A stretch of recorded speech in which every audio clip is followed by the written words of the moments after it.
A World War II hero who fought on the Battle of the Bulge is finally talking about his experiences after decades of silence.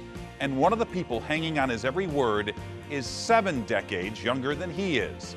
As you'll learn in tonight's Making a Difference report, she was a stranger who wanted to thank him for his service. But what happened next was an unexpected friendship. Hi, Ben. I brought you more flowers. Finding a new friend can sometimes be like finding a hidden treasure. Oh, bless you. How are you? And Haley Dix believes Good. For an old man, that's what you she's hit the always jackpot. say. Give me a hug. I just love hearing anything he has to say. Okay, This is. Instead of spending time on Snapchat or Instagram, And so when I went to Berlin, then, this 21-year-old prefers spending time with 93-year-old Ben Notstein. and we always carried our weapon. He's full of wisdom and full of life still. Dix is studying to become a special education teacher at Lindenwood University. My heart is really with the special education and those kids. It's the most rewarding thing ever. Teaching may be her purpose, but history is her passion.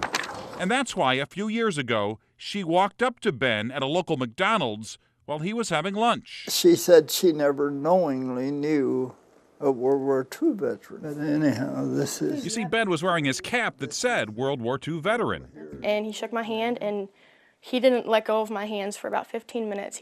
From there on, he told me so much in those first 15 minutes. And then she called me, we called back and forth, and she come down and visit, and she just, well, I guess say we got to be friends. History can be far more interesting when you hear about it from the people who wrote it. As part of the U.S. Army's 17th Airborne Division, Private Notstein was part of several key operations, as well as the bloody Battle of the Bulge. And my job was to pick up dead and wounded in and bring them in. I started at 2 o'clock that afternoon, worked all night, all day the next day, until 10 o'clock the next night. The memories were so painful when he came home, he didn't talk about the war for almost 4 decades. 43 guys that I knew were killed, and I lived. And just, why, you know? When you look at that picture and you look at this young man, what do you think? Just, oh, well, I think it's come a long ways. You think you've come a long way.